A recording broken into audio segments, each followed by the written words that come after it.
Ok, presidente, gravação iniciada. Boa tarde, senhores. Nós iniciaremos nesse momento a sessão da primeira turma ordinária da segunda Câmara da primeira sessão do CAF, período da tarde do dia 17 de setembro de 2020. Estão presentes os conselheiros Ricardo Antônio Carvalho Barbosa, Neudson Cavalcante Albuquerque, Gisele Barra Bossa, Alain Marcel Vavar Teixeira, Alexandre Evaristo Pinto, Efigênio Freitas Júnior, Gerson Teodorovix e André Severo Chaves, suplente. Nós teremos em pauta na sessão da agora à tarde os itens 100 ao 119. Alguns já foram julgados anteriormente, então eu vou seguir na sequência, dando a notícia de cada processo. O primeiro item da pauta é o item 100. O processo é o 13.896.911.810/2009-44, é Fresenius Cabe Brasil Limitada. A relatora é a doutora Gisele Barra Bossa. Esse processo ele foi colocado na sessão anterior e foi pedido visto o conselheiro Alain Marcel Vavar Teixeira. O relator votou por não conhecer do recurso voluntário. O conselheiro Neudson Cavalcante Albuquerque acompanhou o entendimento do relator. Nesse momento, houve um pedido de vistas, tá certo? Então, eu vou passar a palavra para o doutor Alain, né, e depois para a doutora Gisele, e aí, se for o caso, a gente já passa para a votação. O doutor Neudson pode votar novamente, né? Ok? Doutor Alain. Obrigado, presidente. Certo, pois não. Presidente, eu trouxe um voto vista, é bem curtinho, eu queria pedir permissão para lê-lo. Está na pasta. Está na minha pasta. Ok, sim, senhor. Diante da realidade do tema afeto ao reconhecimento da prescrição neste Conselho, pedi vênia aos demais colegas do colegiado para aprofundar a questão em pedido de vista. Quanto aos fatos, em apertada síntese, a hora recorrente, então cientificada via postal do despacho decisório em 19/10/2009, interpôs a sua manifestação de inconformidade em 23/11/2009, tendo excedido, deste modo, o prazo recursal de 30 dias na primeira instância. A despeito da ausência de preliminar de tempestividade na manifestação de inconformidade, folhas 10/11, a DRF de origem remeteu normalmente os autos à DRJ Recife para julgamento do recurso. Em 3/10/2014, a DRJ Recife proferiu o acórdão não conhecendo da manifestação de inconformidade por intempestiva. A hora recorrente foi intimada da decisão em 30/11/2015, conforme termo de ciência de abertura de mensagem, às folhas 67. Em 23/12/2015, portanto, agora dentro do prazo legal de 30 dias, a recorrente interpôs seu recurso voluntário, sem, contudo ainda, fazer qualquer alegação atinente à prescrição. O recurso voluntário, a despeito de a decisão da DRJ não facultar sua interposição, subiu ao CARF, conforme despacho de folhas 63. A recorrente, já por meio de memoriais, alegou a prescrição dos débitos cobrados decorrentes das compensações não homologadas de que trata este processo. Feito este breve relatório, passo propriamente ao voto. Possibilidade de reconhecimento da prescrição de débitos em processos de compensação pelo CARF.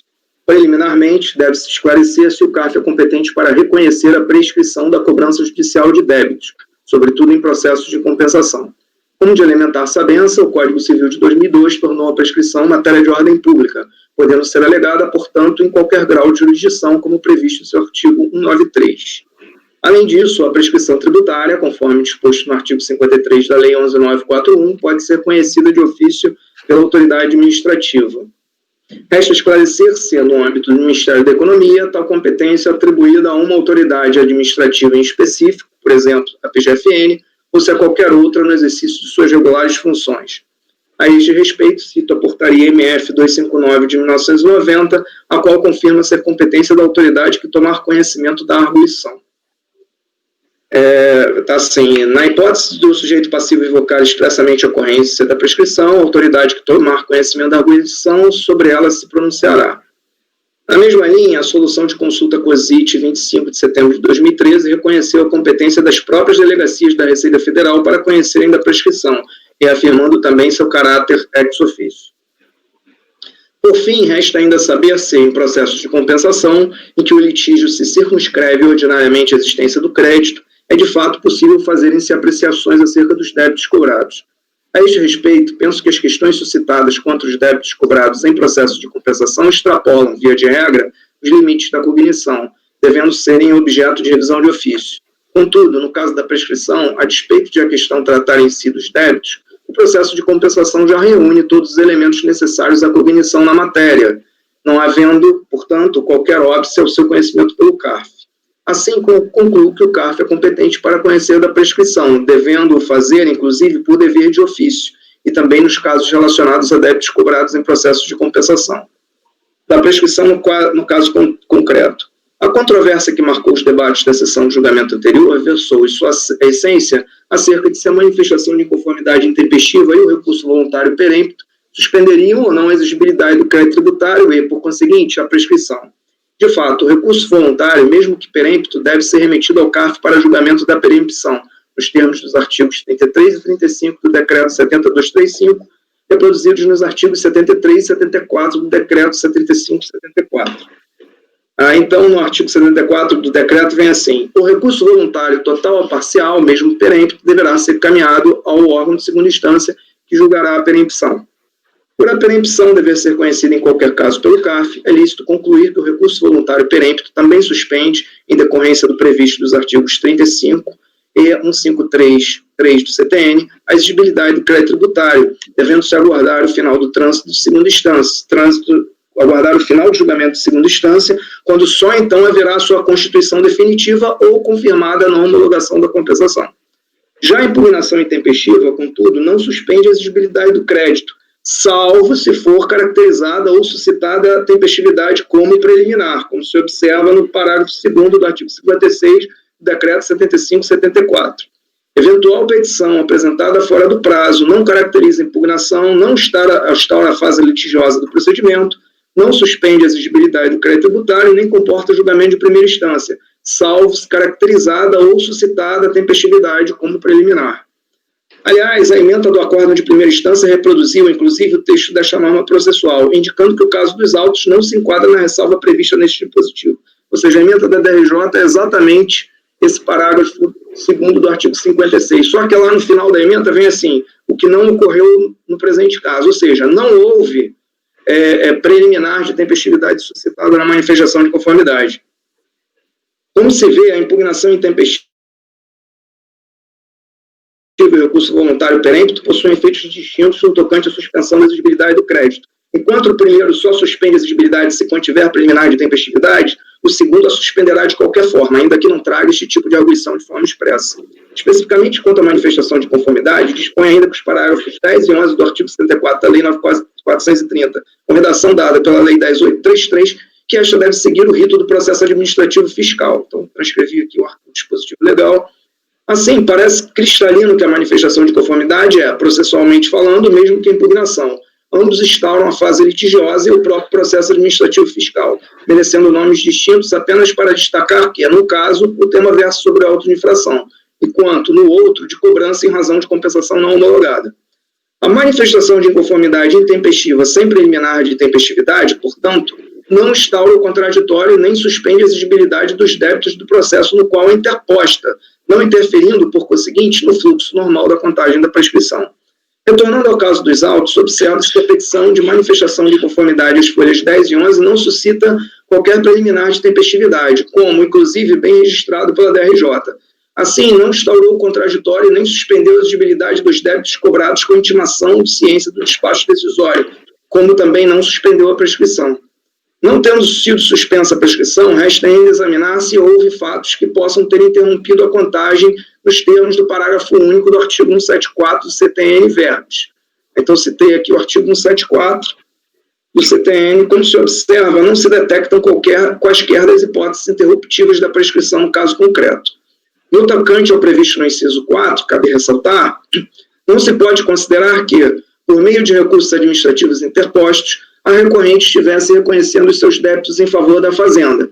Pelo contrário, tais iniciativas por parte do contribuinte caracterizam a sua insurgência, o que, em tese, reafirma a necessidade do credor, no caso a Fazenda, de ter de promover o ajuizamento da devida ação para a satisfação do seu crédito, sobretudo diante do fato deste último se encontrar plenamente exigível. Logo, os recursos administrativos, com destaque aqui para os inadmitidos, não interrompem a prescrição. Mas, ainda que se admitisse um efeito interruptivo decorrente da interposição dos recursos administrativos, deve-se destacar que a manifestação de inconformidade foi interposta em 23 de 11 de 2009 e o recurso voluntário em 23 de 12 de 2015, havendo, portanto, mais de 5 anos entre estes. Ou seja, ainda assim se observaria a prescrição. Por fim, a prescrição não foi alegada no recurso voluntário, não tendo sido, por conseguinte, oportunizada a Procuradoria da Fazenda Nacional, que representa a parte contrária, a manifestar-se sobre a questão. Em tese, o caso atrairia, em respeito ao contraditório, a aplicação subsidiária do artigo 487 do CPC, exigindo a abertura de prazo para a parte contrária. Aí vem assim, a prescrição e a decadência não serão reconhecidas sem que antes seja dado às partes oportunidade de manifestar-se. Contudo, como dito, em momento algum foi instaurado o contraditório por conta de o recurso interposto na primeira instância ter sido intempestivo e não ter suscitado a tempestividade preliminar. E o recurso voluntário, ainda que formalmente interposto dentro do prazo legal, não tem o condão de instaurar a fase litigiosa não instaurada por conta de manifestação de conformidade ou impugnação intempestiva sem preliminar de tempestividade.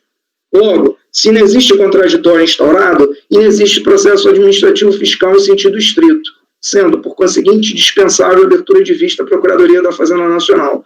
De fato, sequer os autos deveriam ter subido à DRJ. Digno de nota, aliás, foi o acórdão de primeira instância, ao corretamente se ter abstido de fazer qualquer menção ao texto de costume, em sua parte dispositiva, de facultar a interposição de recurso voluntário ao CARF. Assim, em nenhum sentido também fazia subirem os autos ao CARF. Mas, tendo isto igualmente ocorrido, resta apenas aqui reconhecer, por dever de ofício, a prescrição.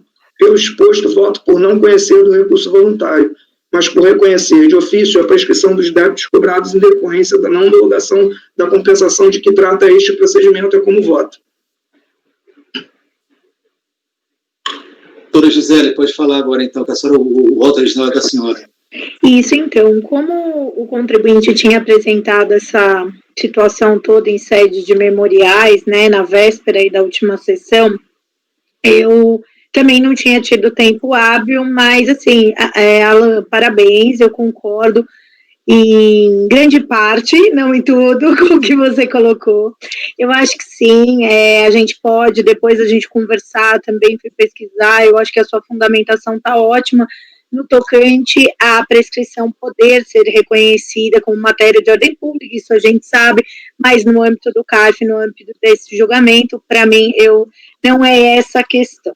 A questão, para mim, pesa na questão da suspensão da exigibilidade do crédito tributário, tá? Eu também fiz um racionalzinho aqui, presidente, que eu vou ler, porque realmente no outro voto eu não tinha essa questão, né? Então, aqui eu vou complementarmente trazer esses né, argumentos. Então, antes de enfrentar propriamente se o recurso voluntário deve ou não ser conhecido, passo a analisar a questão de ordem pública suscitada em sede de memoriais, qual seja, se os débitos fiscais objetos de compensação tributária encontram-se ou não extintos pela prescrição desde 18 de 11 de 2014. Aqui eu coloco esse timeline, reproduzo as razões do contribuinte, para justamente mostrar como ele encara essa questão da impugnação intempestiva, que eu acho que aqui o Alan explicou muito bem e deixou muito claro. Aí vão as minhas razões. Conforme expressamente consignado pela hora recorrente, então a própria recorrente assume isso, e inclusive neste trecho aqui, tá, que eu grifo acima, o contribuinte se beneficiou da suspensão da exigibilidade no curso do presente contencioso administrativo. Então, ela própria consigna expressamente isso. Para essa relatoria, não há dúvidas de que, nos termos do artigo 151, inciso 3 do CPN, a apresentação de defesa administrativa suspende a exigibilidade. Então, está aqui expressa, claro que a gente se submete, o próprio dispositivo fala das leis reguladoras do processo administrativo. Portanto, eu respeito muito a posição trazida pelo Alan, na medida que o decreto 70.235, ele traz algumas questões atinentes à preliminar, né, de intempestividade suscitada na manifestação de conformidade, o que de fato não ocorreu, Eles não suscitaram na mesma linha do recurso voluntário, passaram batido, mas aí pode vir a ser a controvérsia. O legislador não trouxe considerações acerca da apresentação tempestiva ou não, o que acabou, como eu coloquei, ficando a cargo do decreto 7235. No mais, vale dizer que uma vez constituído o crédito tributário por meio do lançamento, o contribuinte tem duas possibilidades centrais. Uma, apresentar recurso, independente de ser conhecido ou não, o que suspenderá a exigibilidade, é assim que eu encaro, deixar de transcorrer o prazo de 30 dias e, caso não recolha o tributo com os devidos acréscimos legais, o crédito será inscrito em dívida ativa e ajuizada a execução fiscal. Nos termos do 174, a ação para cobrança do crédito tributário prescreve em 5 anos contados da data da sua constituição definitiva. Vejam que a constituição definitiva do crédito tributário para fins de contagem do prazo prescricional dá-se no momento em que o crédito pode ser objeto de cobrança judicial e, portanto, quando não mais está amparado por causa suspensiva. Dito de outra forma, o crédito tributário só estará definitivamente constituído com o término do PAF e, por conseguinte, quando não mais houver possibilidade de o contribuinte recorrer administrativamente. Não podemos olvidar que a prescrição configura-se pela perda do direito da fazenda pública à cobrança judicial do crédito tributário, efetiva perda do direito de se iniciar ou exercer a ação de executivo fiscal, distingue-se, portanto, aí da decadência. Como bem pontuou o ministro Gugel de Faria, relator do RESP e tal, a pretensão executória da Fazenda Pública, actionata, somente surge no dia seguinte à data estipulada para o vencimento do tributo, de modo que antes disso não se pode falar em transcurso do prazo prescricional. Assim sendo, tratando-se de prazo para a cobrança do crédito tributário, não se pode admitir seu decurso quando ainda não surgiu o direito de exigi-lo, ou quando tal direito não pode ser exercido. Como vimos, essa é a razão pela qual, na vigência de causas suspensivas da exigibilidade, não se admite a fluência desse prazo. Nessa esteira, foi cirúrgico o registro do relator ministro Humberto Martins no RESP 631, ao consignar que, notificado o contribuinte a pagar os valores faltantes ou se defender, dá-se a constituição do crédito tributário que inaugura o prazo prescricional para sua cobrança, salvo em ocorrendo quaisquer das hipóteses de suspensão ou interrupção do lustro prescricional. Interpretar esse dispositivo de forma a acolher a tese apresentada pela contribuinte não só implica em permitir que ela se beneficie da própria torpeza, mas afronta a lógica do processo tributário constante das disposições contidas no CTN e no decreto. No mais, em termos práticos, se assim considerarmos, criaremos um impasse absolutamente improdutivo, para dizer o mínimo, tanto na esfera administrativa como na judicial.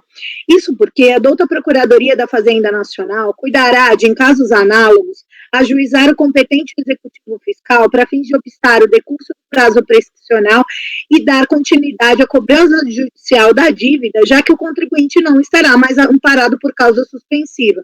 Isso implicará em medidas constritivas, leia-se depósito judicial ou oferecimento de garantias, no âmbito judicial, providências que serão contestadas, dado o grau de precariedade e insegurança instaurada, vez que na esfera administrativa não poderá ser obstado o direito de contribuinte a apresentar suas razões de defesa para fins de potencialmente ver superada a questão prejudicial relativa à intempestividade e analisadas suas razões de mérito. Clara concomitância não prevista na legislação. Diante dessas ponderações de ordem técnica, ainda que considere a prescrição como matéria de ordem pública, não cabe aqui ser reconhecida. Em caso, o prazo prescricional sequer foi iniciado, já que estamos em sede de recurso voluntário e o contribuinte ainda está amparado por causa suspensiva da exigibilidade.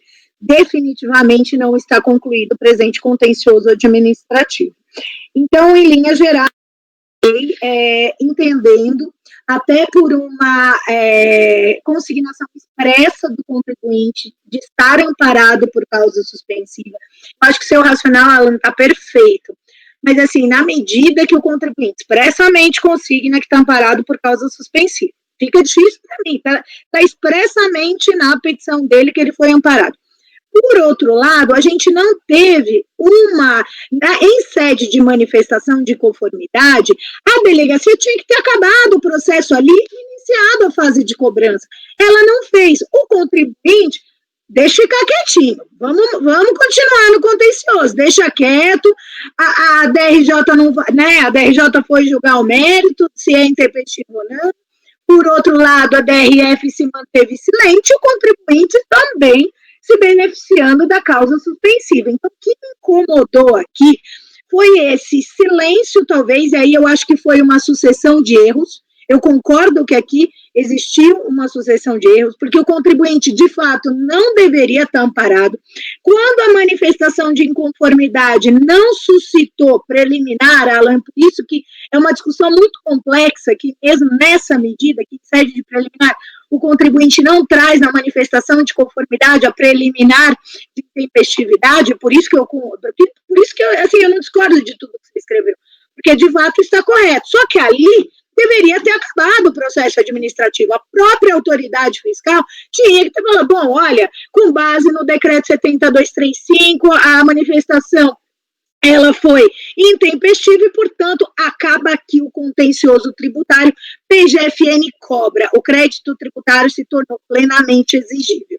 Se eu partir do pressuposto que houve uma continuidade, ou seja, foi suprimido isso, o contribuinte assumiu essa supressão, o próprio fisco assumiu essa supressão, o contribuinte categoricamente assume estar amparado por causa suspensiva da exigibilidade. Que faço eu agora no CARF?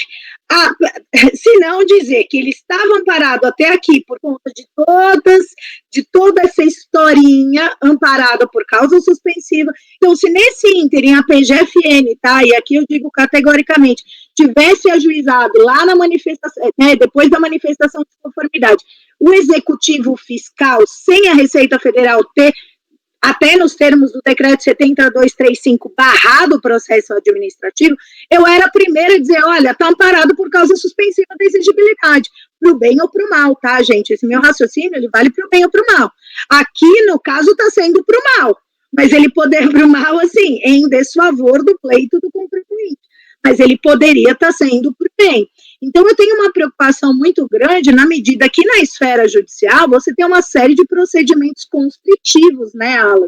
Que, de alguma maneira, o contribuinte ele vai sofrer e é elegível a sofrer à medida que o processo administrativo tivesse um fim.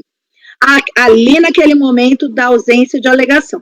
Então, gente, essa é a questão posta. Eu acho que tanto com a ajuda do Alan, como eu acho que com a minha posição aqui em confronto com os argumentos dele, eu acho que ficou muito claro a minha razão de decidir, eu acho que até a do Alan também, né, ficou espetacular. Então é isso, colegiado, fica com vocês.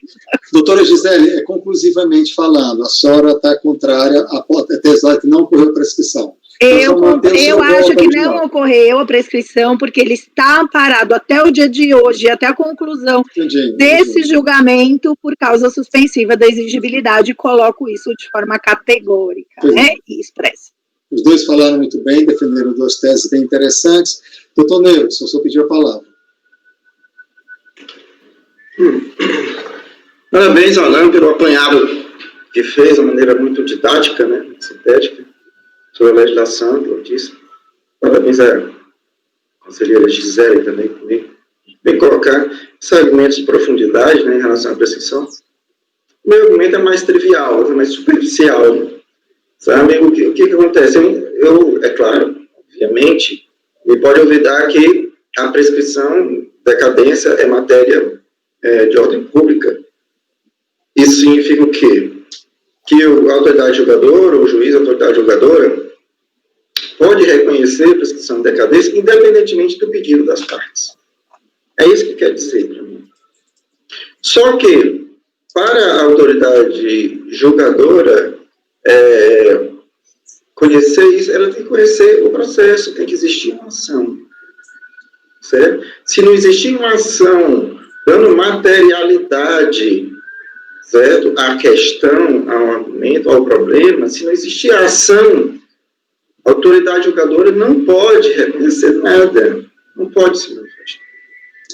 Eu entendo que esse processo administrativo tributário não existe, certo? E ele está aqui exatamente para te dizer isso, Tá? O contribuinte, ele impugnou, fez uma manifestação de inconformidade, que não deveria nem ter sido encaminhada, segundo a legislação, conforme o doutor Alan muito bem colocou na sua exposição, não deveria nem ter sido encaminhado para a DRJ, porque ele não questionou a tempestividade. A DRJ não deveria ter aceito esse processo, deveria ter devolvido para a DRF. Certo? Esse processo não deveria ter sido distribuído para o julgador. Certo? Aí o presidente da turma falhou. E o julgador não deveria ter relatado esse processo. Certo? Ele deveria ter reconhecido isso daí e ter devolvido por despacho. Porque esse processo não existe. Os autos existem, mas não existe processo administrativo tributário. Certo? Ele veio aqui por imposição legal. Certo? Decreto 7235 diz, olha, se o contribuinte apresenta uma petição chamada recurso voluntário, a DRF tem que mandar para o CAF, nem abra. Certo? E é só por isso que está aqui.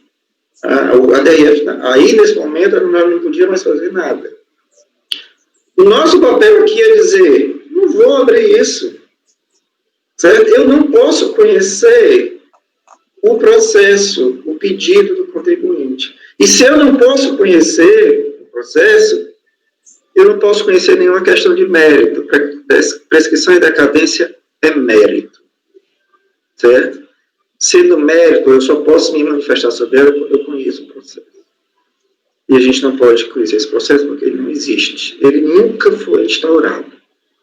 Apesar de existirem autos. Podia ser um ofício, podia ser um dossiê, alguma coisa. Mas isso não é um PAF. Não é um pátio. Certo? Então, eu entendo, assim, que nós não temos competência, né, para conhecer, né, porque ele não existe, e não temos competência para declarar prescrição e decadência, porque não podemos conhecer esse processo, porque ele não existe, simplesmente.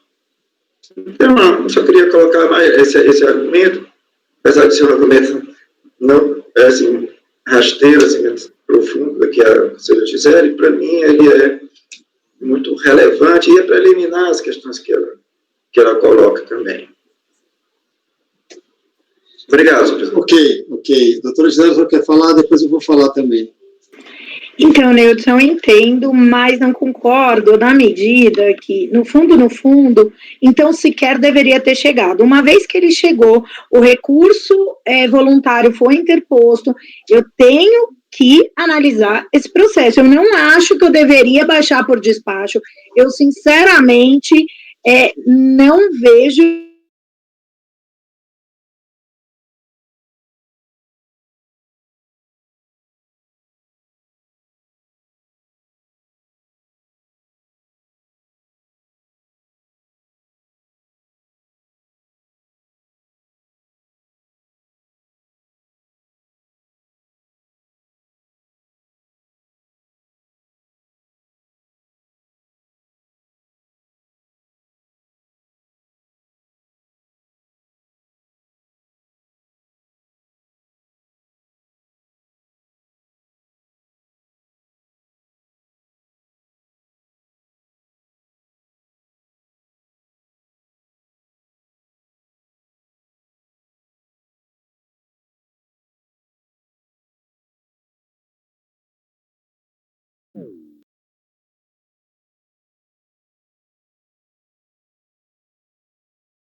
e nesse sentido eu vou manter em toque, tá, presidente? Não, mas perfeito. Só pela ordem. Só comentar, porque você, assim, eu não discordei de você. Eu acho que tinha que sim ser apreciada a petição, Aqui sim, porque o decreto 7235 determina isso.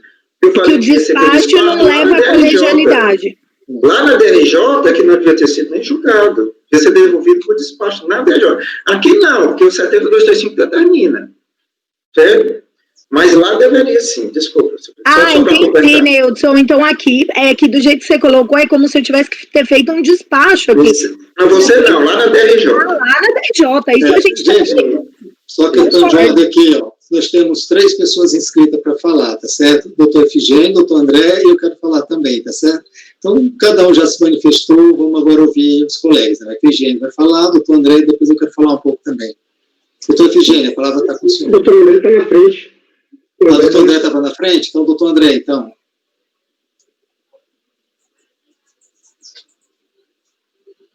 Está mudo, André, está mudo, André.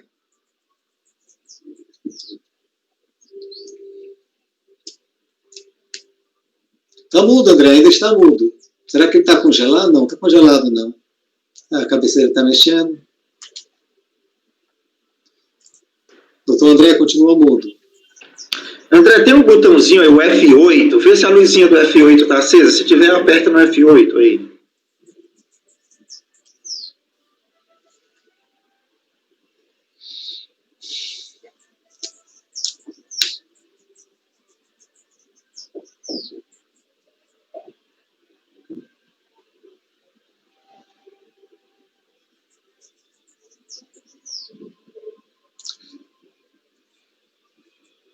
A imagem do Neudson está congelada? Congelou a imagem do Neudson. Vamos fazer o seguinte, como o seu problema não, a imagem do Neudson congelou. O meu deu problema há pouco tempo e voltou. Vamos aguardar um pouquinho. Se o do André parece que está com a imagem congelada também, né? A imagem dele está boa, né, presidente? Agora eu ouvi, André. Agora eu ouvi. Pode falar. O som dele está desbloqueado, mas anunciou, né? Quem falou foi o Alan. Sim, é. Eu vou fazer o seguinte, André, você está ouvindo a gente, que eu passo para o Efigênio, tá certo? Isso, depois a gente volta para você, tá certo? Enquanto você vai testando aí. Isso, Neudson, você está ouvindo a gente, Neudson? Não, você está congelado agora, né? Neudson congelou também. Neudson congelou, hein? Vai pela ordem, então. Então, há pouco tempo o meu congelou e voltou à normalidade. Vamos aguardar um pouquinho. Vou aguardar, pessoal. André, cadê teu microfone? Foi alguma coisa. Neudson falou que sumiu todo mundo para ele. Ele é que está com problema. A gente vai aguardar ele um pouquinho. Será que sair todo mundo? Mas isso é porque a conexão caiu. Para mim, o Neudson está travado aqui. Está travado. Eu vou ter que você que sumiu. Estamos esperando. Ele deve ter caído a conexão dele. Deve cair. Apaga tudo. Ele chegou aí. Agora ele acho que entrou, não? Ele voltou, não voltou a imagem ainda. Voltou. Acho que o problema era o meu aqui, né? Vamos fazer pela ordem. Eu vou passar para o doutor Efigênio, enquanto o doutor André verifica a questão do som dele, tá certo? Aí depois eu passo para o doutor André. Se tiver com som, aí eu falo também, que eu quero conversar um pouquinho também sobre esse assunto, comentar um pouco. Doutor Efigênio, a palavra está com o senhor. Prefeito, eu parabenizo o Alan, excelente voto, a Gisele, discussão de altíssimo nível, muito esclarecedora. E quando o Neudson falou do processo que deveria nem existir, eu fiquei um pouco, eu confesso que eu não consegui entender, depois ele esclareceu, né? Porque o que eu entendo é o seguinte, na minha visão, esse recurso voluntário, né, eu não conhecia do recurso, porque ele não preencheu, mas agora o processo existe e foi dado um andamento. E aí a gente entra na questão do efeito suspensivo, porque, na verdade, o que é a prescrição? Ela penaliza uma das partes pela inércia.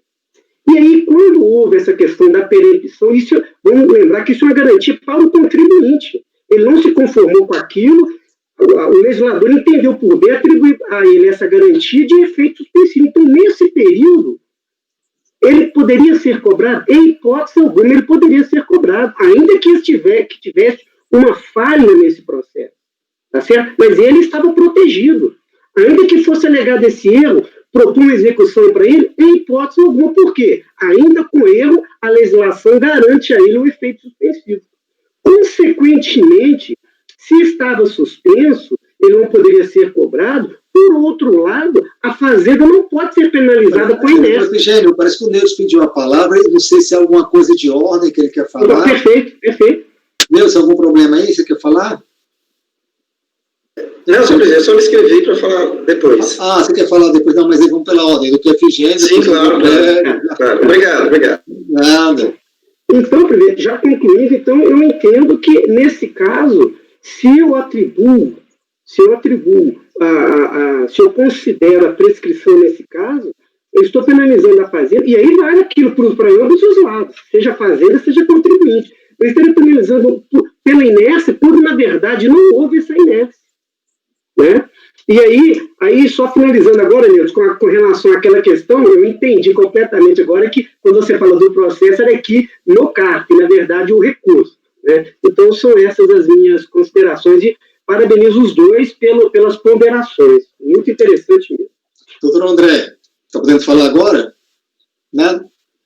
Então eu vou comentar um pouquinho agora, tá certo? Eu também analisei detalhadamente esse processo.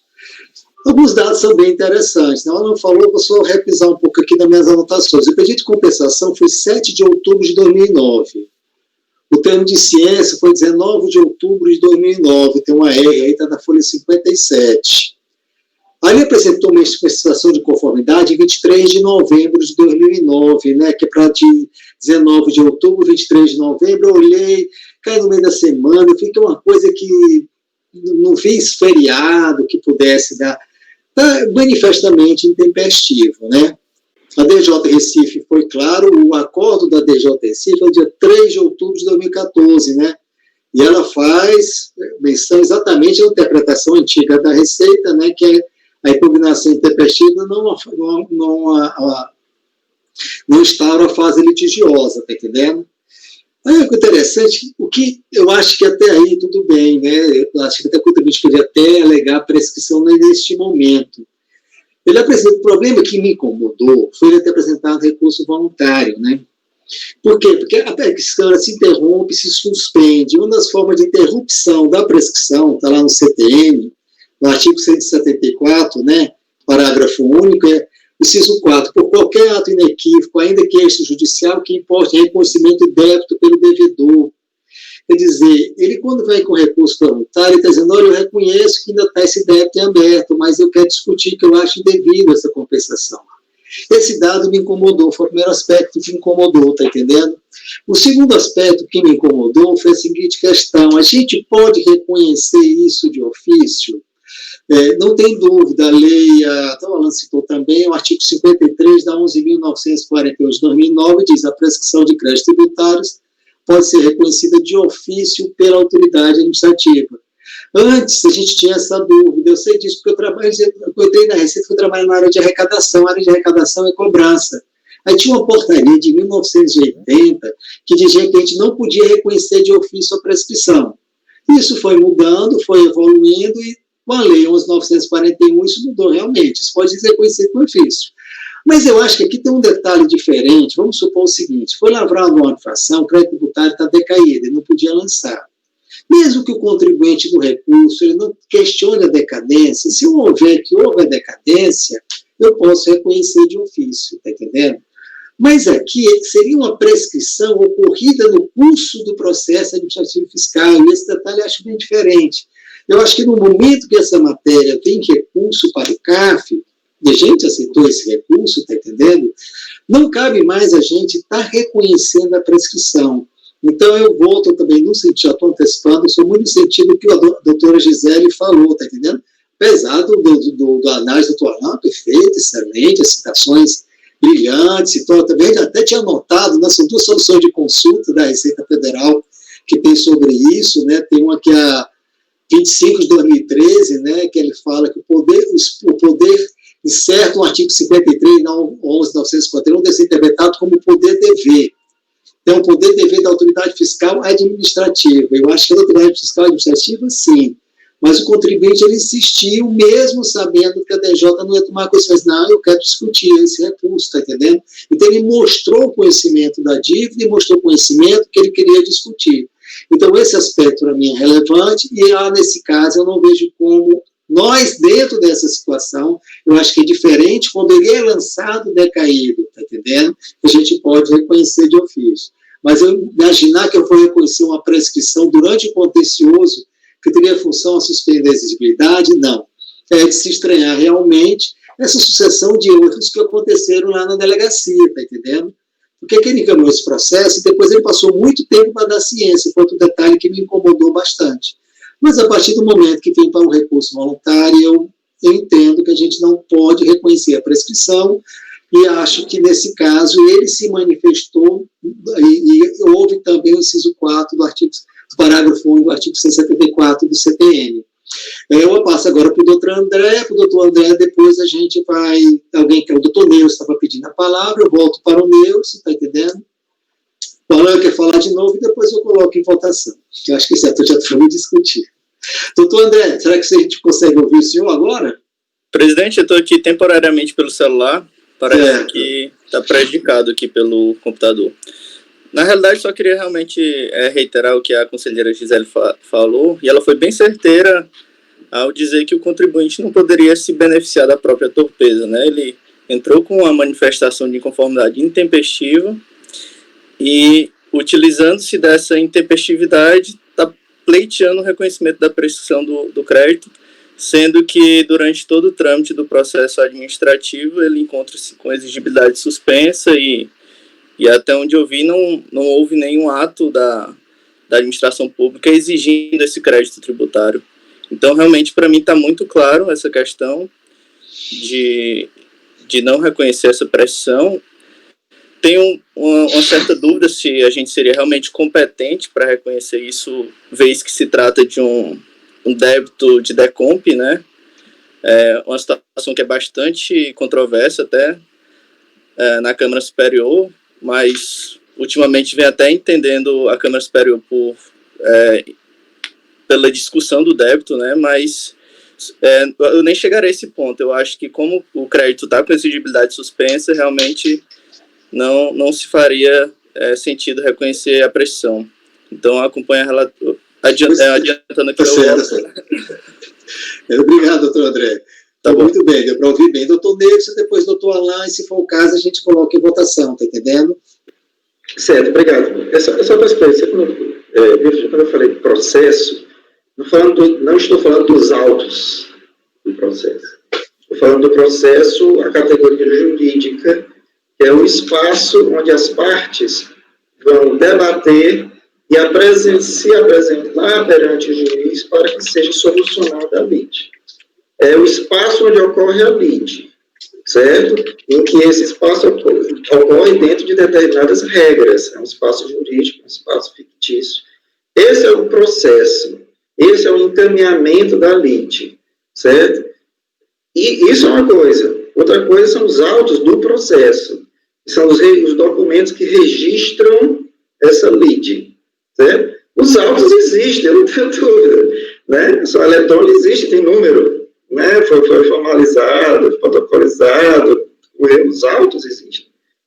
Mas não existe o processo administrativo fiscal. Não existe o espaço jurídico para debater. Não existe oportunidade para nenhum jogador conhecer nada, certo? Porque ele nunca foi dado início, já que o ato que dá início ao processo, certo? É a manifestação de conformidade, a impugnação da manifestação de conformidade. E essa manifestação de conformidade não foi apresentada dentro das normas legais. Se não foi apresentada dentro das normas legais, o processo não existe.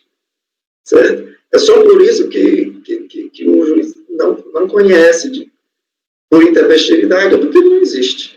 Certo? Embora existam os autos, os documentos. Mas os documentos é só para o juiz ter a oportunidade de dizer é intempestivo, ele não existe.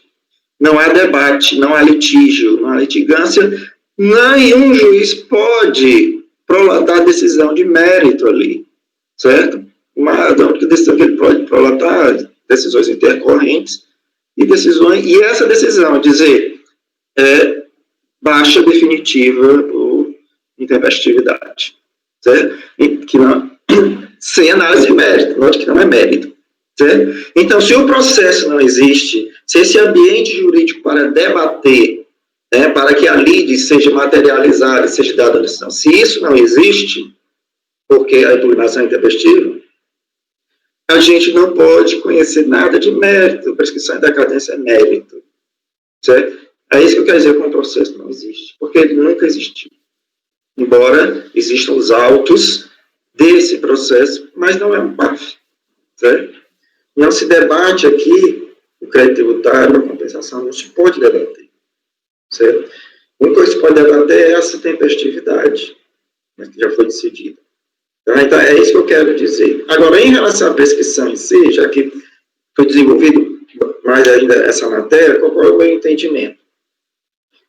A homologação tácita de uma DECOMP, para mim, é uma modalidade de prescrição. Certo? O crédito tributário foi constituído? Sim. Não se fala mais de decadência, vamos falar de prescrição. Não é isso? Então, é quando eu posso executar isso daí. A partir de 5 anos da constituição do crédito tributário, certo? A lei diz assim, ó, se você quiser exigir esse crédito tributário agora, você não vai poder executar, já passaram 5 anos, certo? Já prescreveu. Então, não precisa mais homologar nada, isso fica homologado tacitamente, certo? A DECOMP foi homologada tacitamente, por quê? Não adianta você homologar ou não homologar. Você nunca vai poder executar isso, está prescrito. Certo?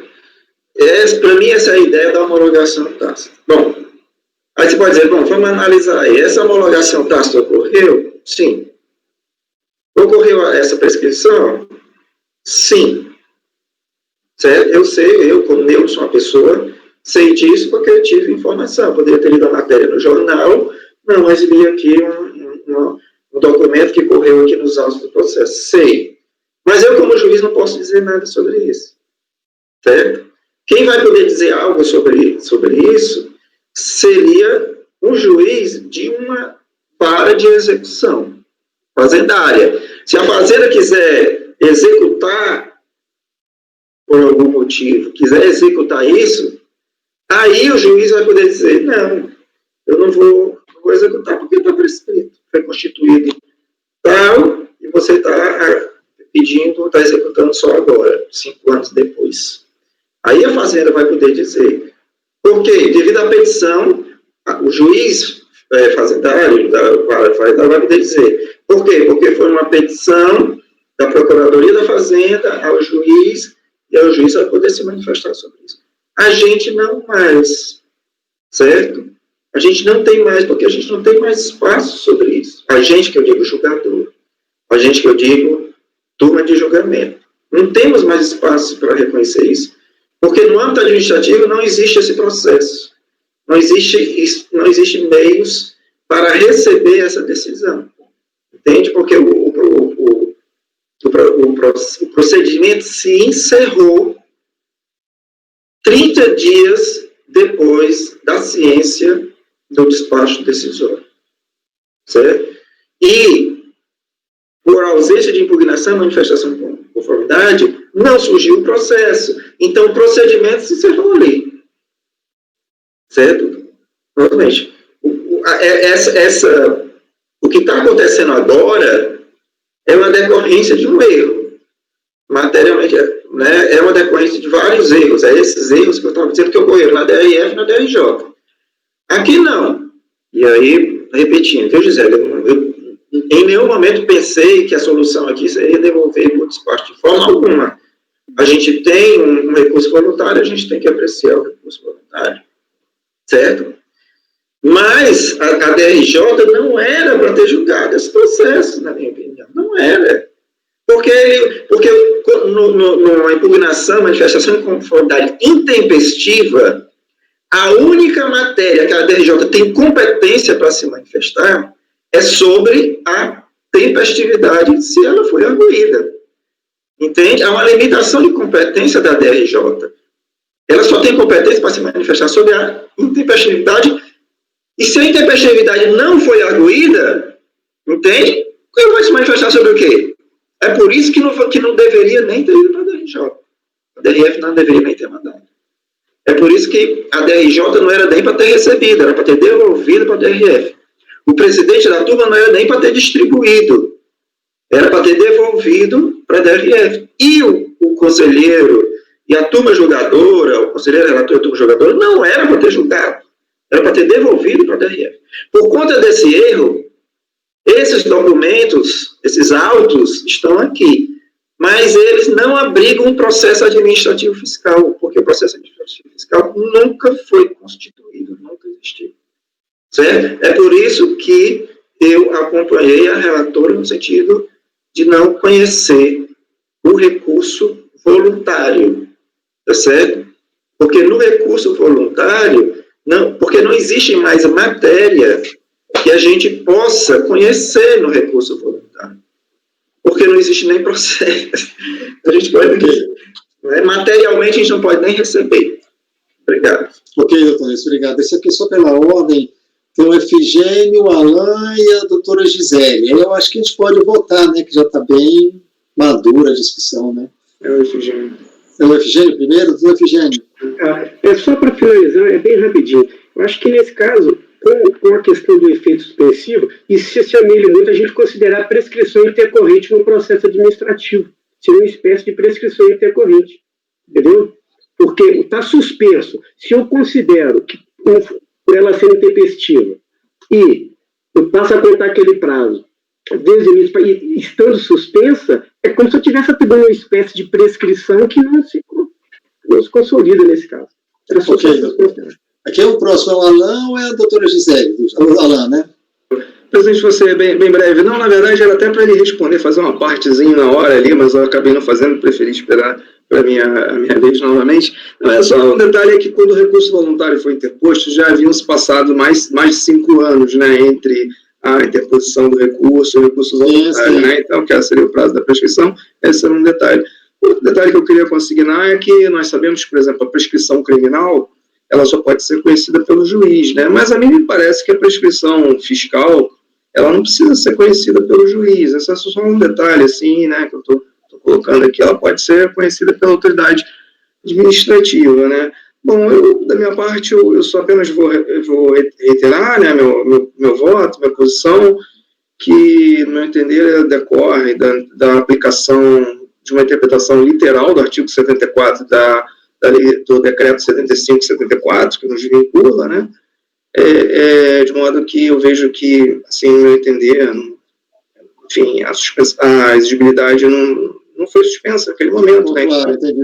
O prazo prescricional, a meu ver, ele correu normalmente, né? E era só isso. Obrigado. Doutora Gisele.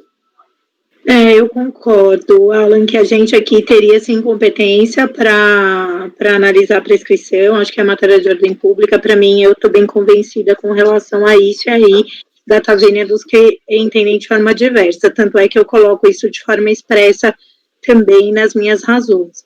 Outro ponto importante, Neilton, é o seguinte: eu parto do pressuposto que eu tenho uma causa suspensiva nesse período. Tá? Então, assim, se eu parto do fato que o processo sequer deveria ter existido, de novo, ele teria que ter morrido, como você bem colocou, lá na DRF, a DRJ sequer deveria ter apreciado, como bem o Alan trouxe as razões técnicas com relação a isso. De novo, uma vez que isso não aconteceu, tanto o fisco como o contribuinte erraram, e aí não pode o contribuinte aqui se beneficiar da própria torpeza, e eu nem vejo essa questão da prescrição intercorrente, tá, Efigênia? Eu acho que aqui, de fato, dos dois, uma. Ou você vai na linha do Alan, que não estava amparado por causa suspensiva nenhuma, porque, afinal, a manifestação de conformidade era intempestiva, e daí a Fazenda Pública já poderia ter cobrado, e aqui sim a gente evidencia a prescrição, ou não, a gente considera que há uma causa suspensiva da exigibilidade, sim. O recurso voluntário é claro nesse sentido, concatenado com o 151.3, e a gente aqui apreciando, então a gente está diante de uma causa suspensiva. Então, se nesse ínterim, realmente, a Fazenda Nacional alegasse ou tentasse cobrar, para mim está amparado. Eu acho que isso tem que ficar muito claro, tá, Neilton? Porque pode ser que você me acompanhe pelas conclusões, eu não sei, né? Eu fiquei um pouco na dúvida das suas colocações.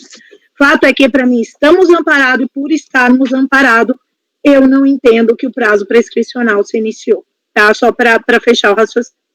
Ok, doutora Gisele, parabéns, parabenizar o voto da doutora Gisele, está excelente, o doutor Alan também, ambos estão bem fundamentados, tem coerência dentro da sua linha de raciocínio. Todos já se manifestaram. Eu lembro o senhor do seguinte: quando a doutora Gisele apresentou o processo dela, ela apresentou não conhecer do recurso voluntário, tá certo? Ela mantém esse voto, tá entendendo? Como o doutor Alan pediu vistas e questionou a prescrição, eu tenho certeza que ela deve colocar também esse dado no voto dela, né? Sem dúvida, presidente, peço até desculpas, devia ter colocado. Em que pese reconheça a prescrição como matéria de ordem pública, considero que no presentes autos não houve prescrição em razão da causa suspensiva da exigibilidade estar. Perfeito, perfeito. Então, nós vamos colocar em votação, que está sendo colocado, é um processo que não foi conhecido o recurso voluntário, porque a impugnação era intempestiva, a DJ considerou intempestiva, ela manteve a decisão da DJ, tá certo? O doutor Alan levantou a questão da prescrição, que não estava nem no recurso voluntário, ele analisou lá como é que diz, o contribuinte colocou no inventário, não estou errando, gente, uma hora dessa já. O contribuinte colocou no memorial. Memoriais. Tá certo, obrigado. O contribuinte colocou no memorial, o doutor Alan cuidadosamente analisou o memorial, tinha prescrição, e aí ele levantou e pediu vista nesse sentido. Então, senhores, o voto da doutora Gisele está claro, o primeiro a votar é o doutor Neilson. Sim. Obrigado, senhor presidente. Só para. Eu acho que, só para complementar, o meu voto e a gente falou, eu concordo. Discutir prescrição aqui, a gente está falando de prescrição intercorrente, tem uma súmula do CAF que diz que, né, na minha opinião, essa prescrição que ocorre no curso do processo administrativo, esse tempo entre um recurso e outro, isso é contagem de prescrição intercorrente, e tem uma súmula do CAF que diz que não pode prescrição intercorrente. Se tiver alguma prescrição, é do crédito tributário, a exigência do crédito tributário lá da constituída pela DECOM. Foi nesse sentido que eu disse, né? Nessa linha mesmo. Está no voto, acabou a discussão. Então, diante dessas considerações, né, eu vou reformar o voto, presidente, no sentido de acompanhar a relatora pelas conclusões, certo? Porque por tudo que eu já disse aqui, e eu vou fazer uma declaração de voto para esclarecer aí os meus fundamentos. Né? Tá certo, doutor Neilson, eu só estou anotando. Então, o doutor Neilson votou pelas conclusões e ele vai apresentar declaração de voto. Então, só estão lembrados todos que isso não estava dentro do recurso voluntário e nem no acordo no voto da doutora Gisele originalmente. Isso foi tudo provocado a partir do pedido de vistas do doutor Alan, e a declaração de voto é com relação a essa questão da prescrição, não é isso? Bom, o próximo a votar é o doutor Alan. Voto por não conhecer do recurso voluntário, mas por reconhecer de ofício a prescrição, presidente. Certo. De reconhecer de ofício a prescrição. Então, não tem que ter um acordo reconhecendo de ofício a prescrição, né? Então, acho que ficaria dentro desse acordo. Se, por exemplo, fosse o voto vencedor, o seu voto seria reconhecendo de ofício a prescrição, né, com a prejudicial de analisar até todo o restante do processo, né? Ok? Perfeito? Perfeito. Então, não conhecer do recurso, porém, reconhecer de ofício a prescrição. Ele não precisaria analisar o mérito. Não precisa analisar o mérito do recurso. A DECOMP em si. Eu entendo que o recurso não é para ser conhecido, mas você conhecer de ofício a prescrição é um ato completamente independente do conhecimento do recurso. Perfeito, está certo. Não conhecer do recurso, porém reconhecer a prescrição. Vou dizer como é que eu estou anotando aqui. O conselheiro Alan votou no sentido de conhecer do recurso, não conhecer do recurso, né? Não conhecer do recurso e reconhecer de ofício a prescrição do crédito tributário constante no PERDECOMP. É isso, pode, né? Perfeito. No final, eu leio de novo, se o senhor quiser me dar uma redação, fica na redação que o senhor desejar. Depois do doutor Alan, vai ser o doutor Alexandre. Obrigado, presidente. Caso bastante interessante aí, vou pensar bastante ainda, mas hoje eu vou votar com a conselheira Gisele. Votar com a conselheira Gisele, ok. Depois do doutor Alexandre, é o doutor Efigênio. Presidente, eu peço desculpa na hora do conselheiro Nilson estava votando, eu pensei que eu não tinha prestado atenção, só aquela questão, por isso que eu fiz aquela breve inclusão.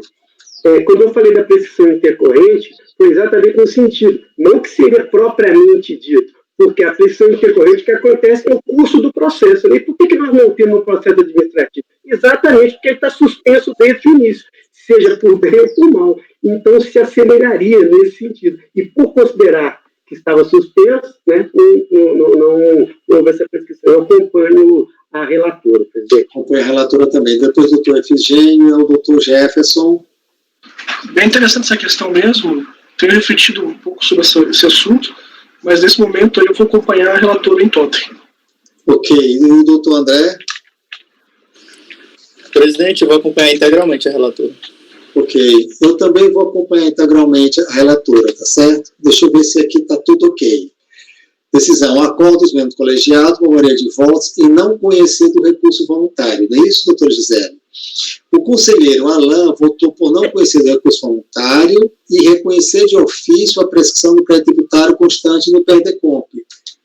Pois não, Gisele, está mudo, Gisele, eu não estou te ouvindo. Ah, você não está ouvindo? Tá ouvindo? Não estava ouvindo, não. Por favor, repita, então não ouvi o que você falou. Porque eu só não pus embaixo que eu devia ter colocado. Diante do exposto, voto no sentido de considerar não prescritos os créditos tributários constantes do pedido de compensação e não conhecer do recurso voluntário. Eu coloquei isso. Ricardo, Entendeu, Ricardo? Eu não posso omitir, eu fiz toda uma análise. Não, deve ser. Se eu pudesse sugerir, se você tiver com a minha declaração de voto aí aberta, se você pudesse copiar a conclusão que eu coloquei, ela não é tão longa, né, assim, por não conhecer do recurso, mas por reconhecer de ofício a prescrição dos débitos cobrados em decorrência da não homologação da compensação. Calma, por favor, que ainda estou da doutora Gisele aqui. Por favor, que eu estava anotando que a doutora Gisele colocou. Ela conta os membros colegiados por maioria de votos em considerar não prescritos os créditos tributários constantes do pedido de compensação, porque eu abri um tópico, né, presidente, enfim, e não conhecer do recurso voluntário. Então vai ficar assim: acordo dos membros colegiados por maioria de votos em considerar não prescritos os créditos tributários constantes do pedido de compensação e não conhecer do recurso voluntário, tá certo? O conselheiro, Alain, eu vou copiar, tá certo? E depois eu vou olhar lá.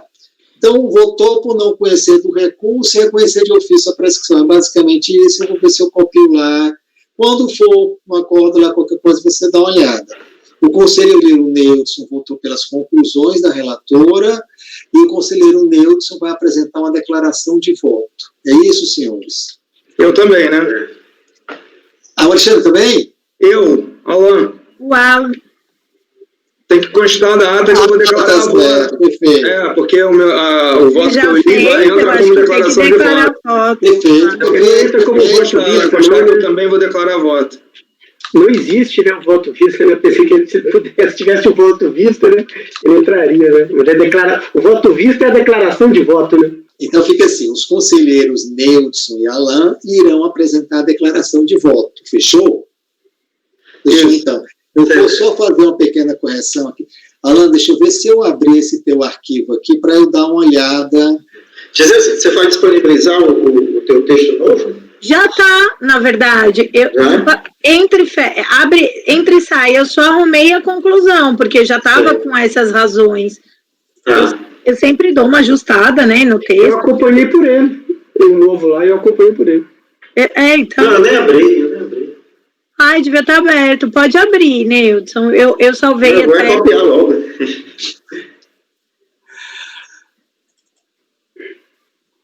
Alain, sem frenésios, né? Estou abrindo agora, que eu vou ver se eu copio logo agora, porque... Então, todos os detalhes, depois eu fico com medo de depois esquecer, e eu gosto de deixar bem registrado. Lá no final, nas conclusões. Tá certo, é porque não abriu ainda. E o meu também, se vocês quiserem abrir, tá na minha pasta, tá? Aí completo essa versão que eu li, né? Agora acoplando os memoriais, uma vez que o Alan pediu vista, né? Era o correto para trazer para o colegiado de uma forma mais, né?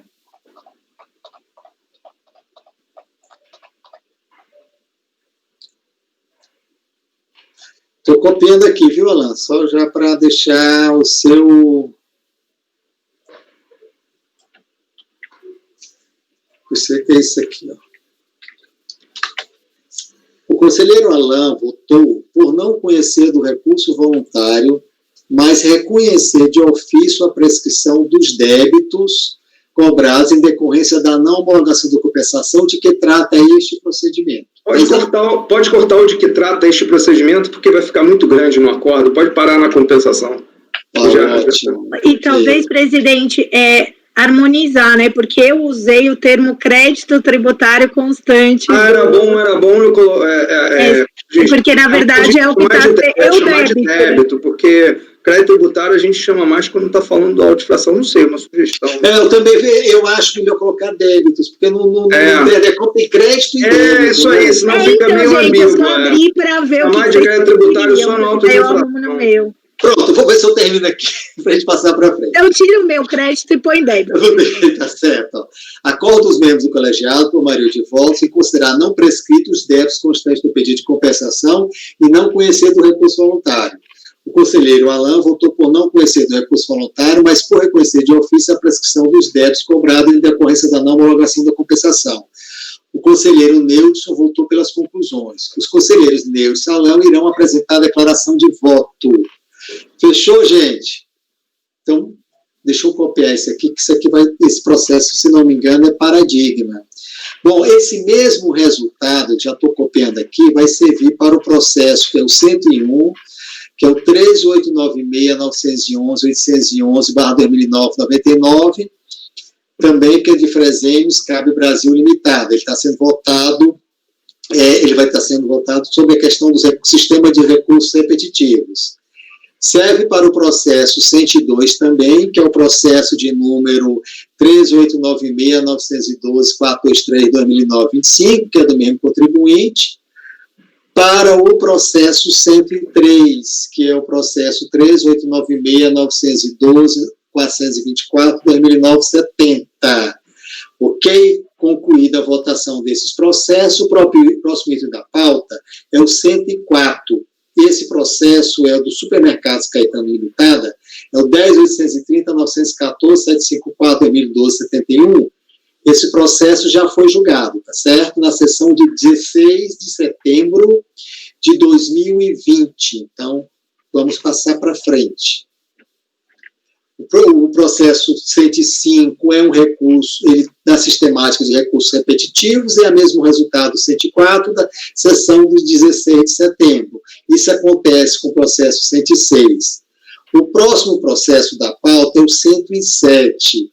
É o processo número 11.060.000.087/2008-92.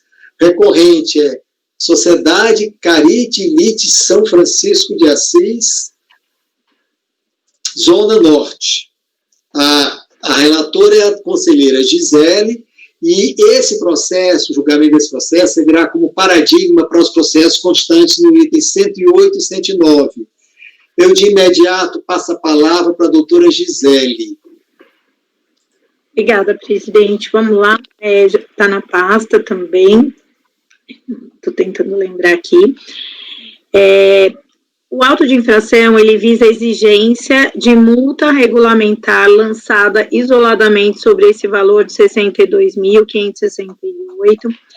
Aqui, na verdade, né, de acordo com esse parecer, o despacho decisório, nesse despacho decisório do parecer da DRF de 2008, considerou não declarada as compensações efetuadas por iniciativa da interessada. A interessada efetuou a entrega da declaração antes de transitar em julgado sua decisão judicial, logo faltando para o crédito os requisitos da certeza e liquidez, aplicando-se dessa maneira a referida legislação por considerar a compensação não declarada.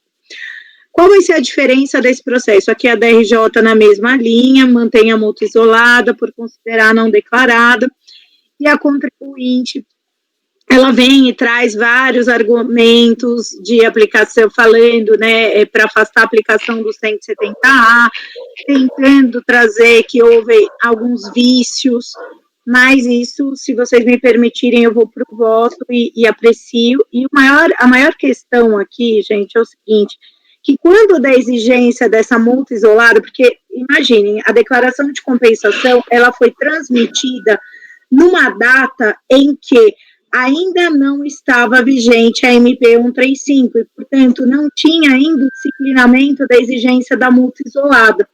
Então, qual é meu argumento aqui? Poxa, se quando eu transmiti a DECOMP, eu não sabia que ela poderia ser considerada não declarada, ou até sabia, mas não tinha imputação de multa isolada, eu sequer poderia ver lavrado contra mim esse auto de infração em 2006. Esse auto foi lavrado em 2006. Só que a transmissão, aí eu vou trazer no meu voto maiores esclarecimentos quanto às datas e tudo mais. Então, um impasse, porque a DRJ, ela não olha para esse aspecto. Eu considero esse aspecto central da minha decisão, porque uma vez que eu transmito uma DECOMP, essa DECOMP, no momento que eu transmiti, eu até poderia ter o risco dela ser considerada não declarada, mas ainda não tinha na legislação a imposição de multa isolada. Então, por isso eu estou afastando a multa isolada. Não porque não caberia hoje a multa isolada, ou no curso, ou depois deste período. O problema é o interregno entre a transmissão da declaração de compensação, considerada não declarada, e a vigência da legislação que veio instituir a multa isolada. Essa é a situação, tá? Mas vamos lá, tá, presidente? Eu só quis adiantar, porque realmente é uma situação bem peculiar aqui. Porque, via de regra, quando eu bati o olho no processo, falei, não, né, multa isolada, compensação considerada não declarada, não há dúvidas que, para mim, e vocês vão ver isso no voto, que eu até considero adequada a visão da DRJ no sentido de considerá-la não declarada. Então, para mim, é incontroverso o fato dela dever ser considerada não declarada. O ponto, para mim, é a transmissão da DECOMP, a data que ela foi transmitida, ainda não estava vigente a exigência de multa isolada. Isso, para mim, faz com que eu não possa ter um auto de infração, ainda que depois, quando a legislação permite a imposição de multa isolada, sobre um fato pretérito que sequer tinha a exigência legal da multa isolada. Então, esse é a grande discussão que eu vou acabar colocando aqui para o colegiado. Eu nunca tinha me acontecido nesse sentido. Presidente, eu vou, assim, em resumo, é isso que acontece. Eu posso passar para o voto nesse sentido, porque a DRJ foi assim. Eu acho que o meu resumo também já vai ajudando. Então, o recurso voluntário, ele cumpre os requisitos legais, toma conhecimento. Então, como bem delimitado pela RDRJ, o presente contencioso tem por objeto a exigência da multa isolada por compensação considerada não declarada, em face do crédito ser decorrente de ação judicial sem existência do trânsito em julgado, motivo pelo qual foi aí aplicada a penalidade. Portanto, não cabe aqui serem analisadas as questões já apreciadas pelo antigo Conselho de Contribuintes, porque aqui tem um incidente, e eu vou passar se qualquer dúvida, Conselho de Contribuintes, quando do julgamento do PAF, Declaração de Compensação de Débitos Relativos à Contribuição do PIS, decorrente de fatos geradores ocorridos entre 2002 e março de 2003, com créditos decorrentes de decisão judicial relativa a essa mesma contribuição do período de apuração de janeiro de 92 a 96, que é justamente a medida judicial decorrente, né, os créditos pleiteados nessa decorrência. Ainda assim, diante da insistência da contribuinte acerca da ausência de apreciação da temática relativa à inaplicabilidade do artigo 170A pela DRJ, trago aqui algumas considerações a respeito. Em sede recursal, o referido PAF foi apreciado pela terceira Câmara do Conselho de Contribuintes, onde seus membros acordaram por unanimidade anular o processo, a fim de que fosse elaborado novo despacho decisório, considerando como não declarado tais compensações nos termos da lei. Isso porque a contribuinte vinculou crédito proveniente de pagamento indevido ao maior naqueles outros autos, tá? Pleiteando através do mandado de segurança número tal, não transitado em julgado. Este cenário ensejou esta isolada. Confira-se o teor da emenda. Na ocasião, restou refutada a alegação da interessada a respeito da não aplicação do 170A, nos seguintes termos. Aí eu coloco todo o racional da própria decisão. E está muito claro que esse aspecto foi refutado, é só para não ter embargos aqui, tá, gente? Diante de tais colocações, fica evidente que a temática relativa à aplicação do artigo 170A já foi objeto de análise no PAF e não cabe nesses autos nova discussão a esse respeito. No mais, não evidencia o vício relativo à lavratura do auto de infração, devido à inobservância do 10 e do 59, tampouco dos requisitos do 142, o contribuinte compreendeu, foi feito da maneira correta, blá, blá.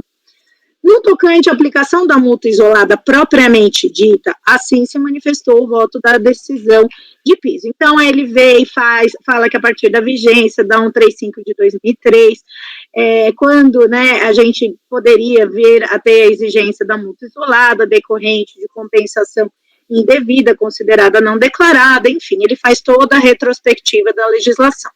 E aqui o grifo. Conforme excertos acima, as hipóteses de compensação com créditos onde não tivesse havido trânsito passam a ter o seguinte tratamento, conforme na linha A da 74, enfim, de acordo com o caput da 18, era devida a multa na hipótese do item anterior. Todavia, a Lei 11.193 deu nova redação ao parágrafo 4º da 10.833, restringindo a aplicação da multa, e toda aquela história que até o Toselli também fez essa retrospectiva naquele voto dele, mas aqui não é a parte central. Aí vamos à parte cinzinha. Atende-se que a condição necessária e suficiente para a efetivação do lançamento é que o procedimento adotado pela interessada se subsuma à hipótese de incidência prevista, compensação não declarada, o que ocorreu no presente caso. Desse modo, tendo sido entregue decomp considerada não declarada, com utilização de crédito do decorrente, caberia aí. No mais, ao contrário do que entende a contribuinte, que o parágrafo 4º do 18, com a redação do 11, é bastante claro ao determinar que também será exigida multa isolada sobre o valor de não declarada, apenas trouxe alteração do artigo 18 em face da nova redação dos percentuais da multa difícil. Blá, blá, blá. Ocorre que, aí, vamos lá, né? No momento que foi apresentada a DECOM, 2/5/2003, e folhas tal do relatório fiscal, ainda não estava em vigor o parágrafo 4º do artigo 18 da Lei 10.833, com a redação dada pela 11.1051, utilizado como fundamento para essa penalidade aplicada. Vejamos a redação original da MP 135. Bom, aí tem aqui a multa isolada, ocorrendo manifestação. Aqui você não tem a hipótese ainda do não declarado. Esse é o ponto. Conforme consta expressamente no relatório fiscal, a contribuinte em epígrafe, mediante o processo tal, efetuou a declaração em 2/5/2003, onde fez constar os seguintes débitos. Vejam que o parágrafo 4º do artigo 18, a redação somente entrou em vigor em 29 de dezembro de 2004, e, portanto, em momento posterior à apresentação da DECOMP, que ensejou a imputação da penalidade aqui em análise. Interpretar a presente situação fática em sentido diverso implica em violar o princípio da estrita legalidade, bem como das disposições contidas no 105 e 106. Não é possível imputar penalidade em 2008, diferencial, né, à luz da legislação vigente, se a época em que a contribuinte apresentou pedido de compensação sequer havia disposição no sentido de aplicar a multa isolada para compensação não declarada. Diante do exposto, voto no sentido de conhecer do recurso interposto e no mérito dar-lhe provimento. É como voto. Então... Obrigado, doutora Gisele. Doutor Alain, já está querendo falar? Pode falar, doutor Alain. Obrigado, presidente. Doutora Gisele, uma provocaçãozinha. Bom, a senhora, eu percebeu que a transmissão da DECOMP aconteceu antes da vigência, não é isso? Do artigo da 10.833, né? Da própria 10.833, não é isso? Com a alteração dada, ou seja, foi na vigência da MP que não falava em não declarada. Essa é a verdade. Pouco tempo, inclusive, né, doutora? Uns poucos meses. Se ele tivesse transmitido, foi coisa de 4, 5 meses, né? Que a transmissão... Entendi. E o despacho decisório, ele já se deu na vigência da lei? Eu não lembro isso. Eu peguei a data da declaração de compensação. Peraí que eu já te confirmo. Mas o despacho decisório não está aqui comigo. Eu peguei do processo principal, né? Porque aqui é só a multa isolada, Alan. O processo que julgou foi o outro PAF, que trabalhou com o despacho decisório, mas eu tenho aqui, folhas 78 a 85. Deixa eu ver se eu abro aqui e te falo. Mas, de qualquer jeito, isso não mudaria para mim, tá? Porque... Não, eu sei, mas eu estou perguntando por... Peraí, mas eu já olho, já te falo. Peraí, só um segundo.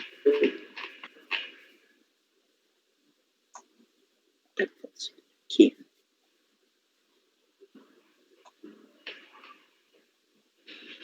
Ainda bem que eu ponho as folhas, me ajuda, né? Porque, olha, 78.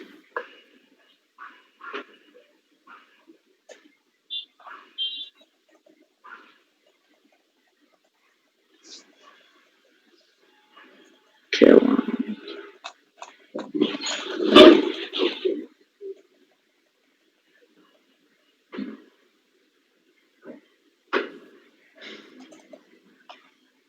Isso. 22 de junho de 2005. O despacho decisório. Ele consta no auto de infração. Né? Pois é. Ainda assim foi antes. Foi o 6. Eu faço uma outra pergunta, doutora.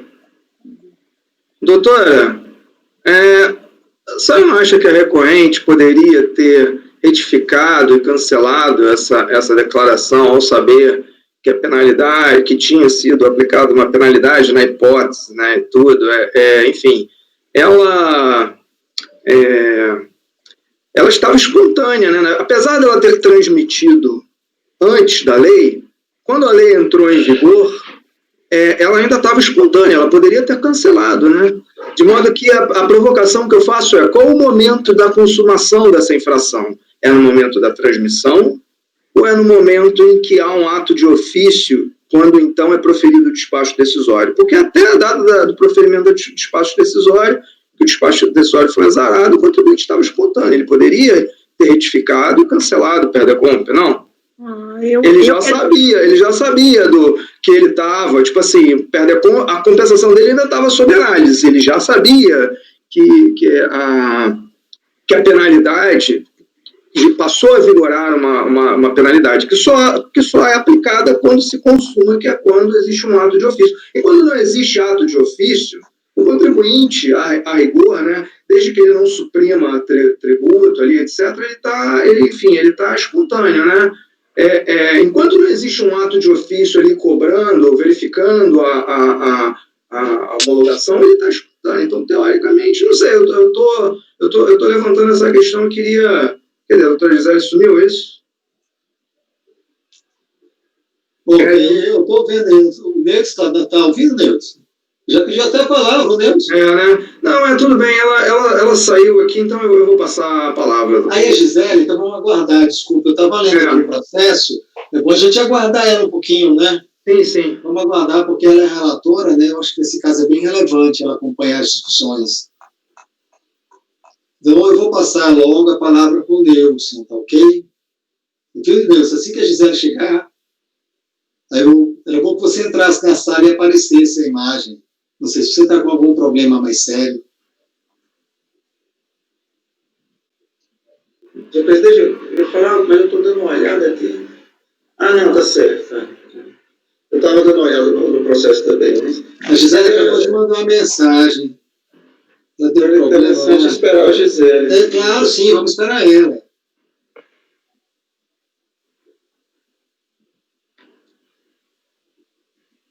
É interessante porque... O seguinte, a data da declaração de compensação é 2 de maio de 2003, né? E o lançamento... que ele apresentou a declaração de compensação, está aqui, né? E o fiscal ele pegou com base no artigo 90 da 2158 de 2001 e com as alterações posteriores, né? Foi esse que é o enquadramento legal. Sim, então, o enquadramento legal ele tem efeito a partir já... Quando o despacho decisório é proferido, esse enquadramento legal já estava valendo, não estava, presidente? Pois é, deixa a doutora Gisele voltar, acho que ela está voltando aí pelo... Ela voltou. Não, voltou, olha aí. Voltou, Doutora Gisele, é só uma questão de ordem. Eu vou passar a palavra agora para o doutor Neilson, está entendendo? E eu pedi que ele aguardasse, que é óbvio que a senhora é a relatora do processo, ok? Doutor Neilson, o senhor está com a palavra. Ok, acho que aqui a questão diz respeito à aplicação da legislação no tempo, né? Perfeito. Qual é a legislação que a gente vai aplicar?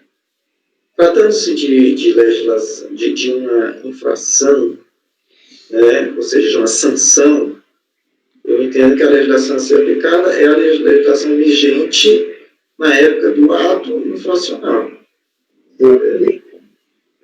Então, assim, a gente tem que ver qual era a sanção prevista em 2003, independentemente do que aconteceu depois, né? A não ser que depois tenha havido algum abolição de crimes, aí sim, isso vai levar em conta. Mas, se não, tem que aplicar a legislação, no meu entender, na época em que o ato tido como infracional ocorreu, ou seja, 2003, na ordem que foi apresentada a declaração de compensação. O que eu pergunto vou dizer, se em 2003 já não existia previsão, não existia a figura da compensação não declarada, é verdade. Mas já não existia previsão de sanção para compensação não homologada? Newton. Bom, vamos lá. A primeira pergunta do Alan, né? Tudo bem, o despacho decisório, eu vi, efetivamente aconteceu 22 de junho de 2005, ou seja, aí já estava na vigência da legislação, mas para mim é irrelevante, tá? Eu não acho que a contribuinte, ela teria que correr atrás de arrumar, porque a legislação passou. Ela transmitiu a DECOMP, ela acreditava naquela DECOMP. Ela não achava que aquela DECOMP ia ser não homologada ou não declarada. Vamos lá, vamos se colocar no lugar da contribuinte. Então, Newton, tá bom, já tinha para compensação não homologada, mas a gente está diante de uma situação de não declarada. Não declarada em 2003, não tinha imposição. Eu não posso criar uma extensão. Mas não declarada é pior do que não homologada. Ok, mas a legislação não trazia isso. Então, assim, eu estou muito tranquila nesse sentido, tá?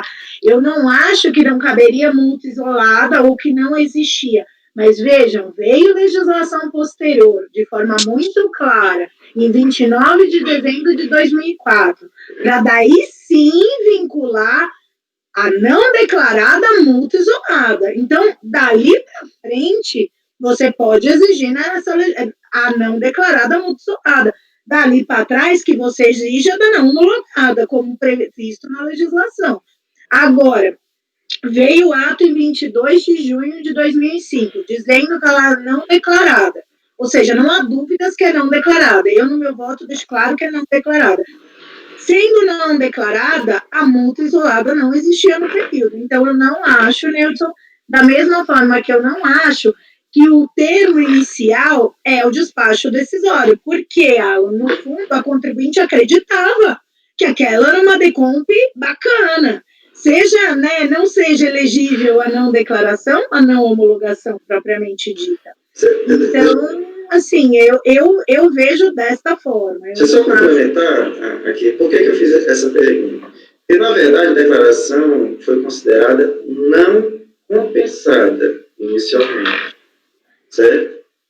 E aí, por conta do processo administrativo, certo? Essa não compensação, por determinação da autoridade julgadora, que julgou a DECOMP, determinou que a administração tributária considerasse não declarada, certo?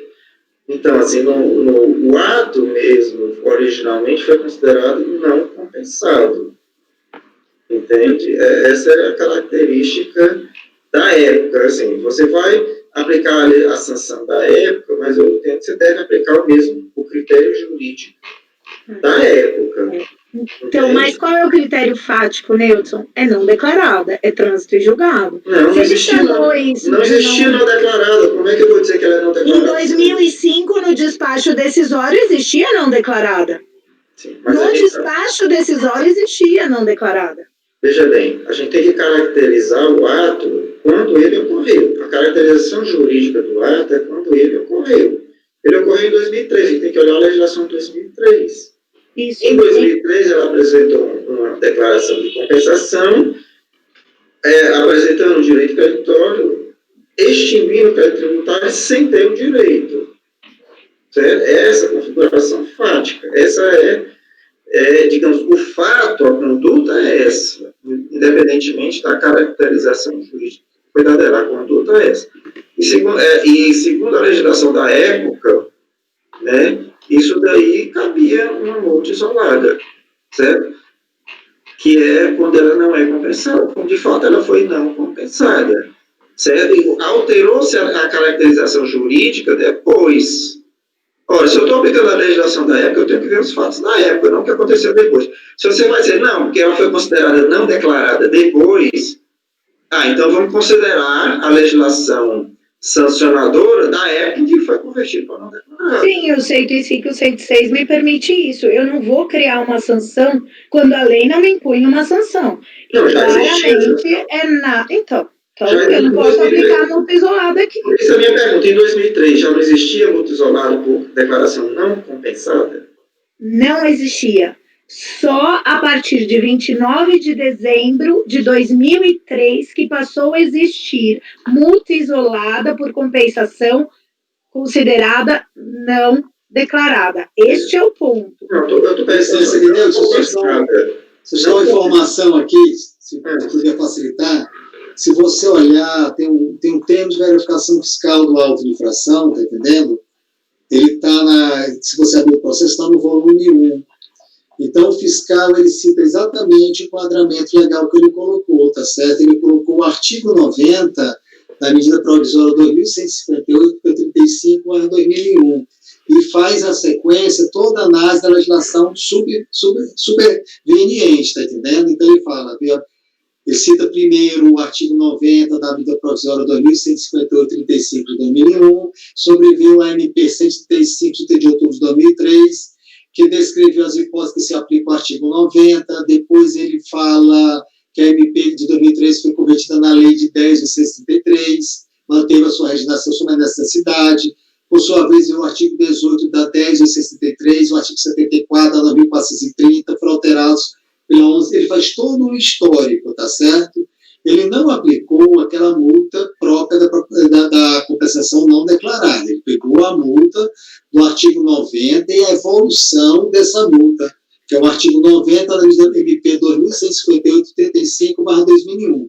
É bom dar uma olhada nisso. Esse é o enquadramento. Mas eu não concordo com isso, presidente. É o que eu estou olhando exatamente agora. O 90, presidente. Então, exatamente isso. O que faz? Ele faz a composição. O artigo 90 combinado com o 18, da 2135. O que diz o 18? Já nessa época, na redação original, que posteriormente foi alterado pelo MP 2007, já é posterior. Então, a redação original. O lançamento de ofício que trata o artigo 90, né, limitar-se à imposição de multa isolada sobre as diferenças apuradas decorrentes de compensação indevida. E aplicar-se-á unicamente as hipóteses de um crédito ou débito não ser passivo de compensação, por expressa disposição legal, de um crédito ser de natureza não tributária e ficar caracterizada para as infrações. Então, essa é a multa que nós estamos julgando. Exatamente. É essa multa que ela aplicou. Foi exatamente essa multa. Não é da compensação não declarada, não. E é essa que está caracterizada no próprio título do auto de infração. Mas, gente, esse é o questionamento. Ele não poderia ter capitulado uma vez que é não declarada. Não, mas não é isso, doutora Gisele. Não é isso que ele falou. Ele falou que, na época, tinha uma capitalização legal própria. Ele nem utilizava esse termo não declarado. Compensação, porque ele não podia se utilizar daquele débito.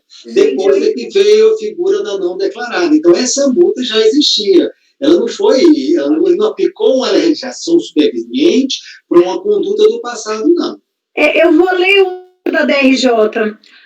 Não, veja o auto de infração. Não, eu quero que vocês vejam o que a própria DRJ diz. Desse modo, tendo sido entregue a DECOMP com a utilização de crédito decorrente de ação judicial sem trânsito em julgado, devido à multa isolada de 75, visto que, a partir da vigência da MP, em nenhum momento deixou de haver previsão para o lançamento. A partir da MP. Só que a MP entrou em vigor em 29 de dezembro de 2003. A DECOMP foi transmitida no mês 5 de 2003. 2001. Veja bem. Olha a redação original da MP. Mas a lei original, ele foi restringindo o artigo 90 da MP 2158, que é de 2000. Se vocês forem no meu item 14, eu trago a redação original da MP no artigo 18, que é o mencionado no auto de infração, parágrafo 4º da Lei 10.833, na redação original da MP. Está aqui. Eu quero que vocês me achem ao termo não declarada. Aqui, mas não é o caso não declarado, é porque naquela época era o crédito, ele é decorrente do que deve não ser passivo de compensação por expressa disposição legal. Gente, a regra daquela época foi o que ele aplicou. Aquele crédito não era passivo de compensação, mas ele utilizou o artigo 90 da MP 2158 do TP5 para 2001. Inclusive, ele faz toda a análise desse enquadramento legal, ele não só citou no auto de infração, não.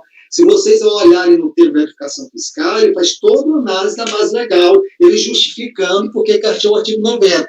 Então, não me parece, com devido respeito à senhora, que são casos de aplicação retroativa, tá certo? Esse artigo 90, ele foi sendo alterado, mas a vigência dele é 2001, e o contribuinte aqui, ele apresentou, eu até vi a data também, a declaração de compensação foi apresentada em 2 de maio de 2003.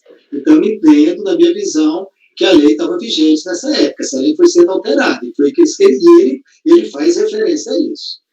Zé, olha só um detalhezinho, que o que o fiscal fez no auto de infração, qual foi a infração capturada? Olha só, ele fala o seguinte: o contribuinte efetuou compensação indevida de valores em declaração prestada, conforme relatório. E o título: multa isolada, compensação indevida.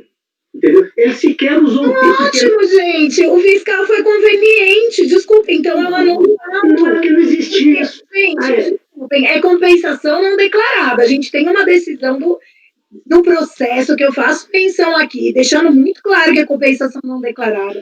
Durante a MP. Bom, vocês podem concordar ou discordar, meu voto é. Eu estou entendendo sobre isso. Não, é claro, a gente respeita, doutor Zé. É óbvio que a gente respeita seu voto aqui. Mas, porque assim, veja, para mim está muito claro, e também, e veja, eu trago o trecho da DRJ, que ela é categórica em dizer que só depois da MP, então, que a MP foi o marco, só que a MP não estava vigente de forma a abarcar essa transmissão de DECOMP. Gente, eu sabia que ia dar controvérsia, mas assim, eu estou muito convencida da situação. A senhora vai manter seu voto e vai ser bem respeitado, com todas as ideias são aqui. Agora, as discordâncias, é óbvio. Está entendendo? Senhores, eu acho que eu vou dizendo, eu estou tomando com base no relatório fiscal, e ele é bem claro, a legislação que ele cita, e ele faz toda uma evolução dessa legislação. Esse é o meu ponto de vista, tá certo? O Deus está sumido, ninguém sabe se ele está no ar ou está fora do ar. Presidente. O doutor já manteve o ponto de vista dela e vai ser respeitado, obviamente. Eu estou aqui. Pois não, doutor Neuson. Eu estou aqui, viu? Eu tenho mais uma dúvida, certo? Porque eu não tenho esses dados decorados, né? E eu não estou conseguindo achar aqui. Aí eu queria tirar mais uma dúvida com a relatora, senhor presidente. Deixa eu abrir aqui o arquivo. Porque é o seguinte, a DECOMP foi apresentada, no dia... Qual foi o dia? 2 de maio de 2003. Pronto. 2 de maio de 2003, certo? Salvo engano, a multa para declaração não declarada, né, foi introduzida, apesar da MP 2158, artigo 90, certo? Esse artigo só foi, digamos, aperfeiçoado, né, depois... No parágrafo 4º do artigo 18 da lei... MP 135, né, de outubro de 2003. Então, qual é a minha dúvida? Me parece aqui, eu posso estar errado, é isso que eu queria ver, que só surgiu multa isolada por compensação não declarada em outubro de 2003. Isso é verdade? É o que está na lei, é exatamente isso. O auto pode trazer o artigo 90, só que ele bota combinado com o parágrafo 4º do artigo 18 da lei 10.833. E por quê? Porque só com a redação dada pela 11.1051 de 2004 é que veio o termo não declarado. Se você pegar, eu trago no meu voto a redação original da MP 135 de 30 de outubro de 2003, não tinha não declarada. Em resumo, Neudson, só com em 2004, com a 11... Não, eu não estou falando de não declarada, eu estou falando de não homologada, eu não quero falar de não declarada, certo? Porque o não declarado foi introduzida depois, certo? Já em 2004, se eu não me engano. Isso. Eu quero falar de não compensada. A minha dúvida é, a partir de que data passou-se a aplicar multa isolada por declaração não compensada? Eu estou achando que essa sanção só surgiu em outubro de 2003 com a MP 135. E a DECOMP é de maio de 2003. Se isso for verdade, não caberia aplicar multa, porque na data da conduta não existia sanção. Né? O que me parece é exatamente isso, Neudson, inclusive para não homologada, assim. Quando a gente vai na Lei 10.833, no artigo 18, e pega o histórico no site do Planalto, vem só a partir da MP 135. Isso. Que é de a redação original dela, Gisele. Olha o capo da redação original dela ela é de dezembro de 2003. A DECOMP é de maio de 2003. Esse é o ponto, ela é de maio. Peraí, deixa eu ver aqui. É 30 de outubro de 2003. Exatamente. Não, então tem que ser anterior. Então, peraí, exatamente. Então aqui... Maio é antes de outubro. Então, em maio, me parece que não existia sanção para declaração. Ah, tá. Então, tudo bem. Não, mas aí é o seguinte, o que eu estou entendendo, aí muda de figura. Porque esse raciocínio que eu estava desenvolvendo, presidente, com base na 10.833, eu estava entendendo que a 10.833, ela era anterior. Só que ela é dezembro de 2003. É isso que eu estou dizendo, gente. Não, aí muda, Gisele. No último segundo do processo, eu já estava negando. Não, Gisele. Aí modifica pelo seguinte, porque a gente já até então a discussão estava, porque se não existia... Vamos imaginar o raciocínio que nós estávamos. Se a 10.833 fosse antes, mas ela falasse só em compensação, tudo aqui, mas ela é posterior. Então, nós não temos que invocar a 10.833. Porque é o seguinte, o artigo 90, certo, da MP 158, previa o lançamento para a diferença, né, encontrada nas compensações. Esse é o lançamento, né, porque na época de compra não era nem função de dívida.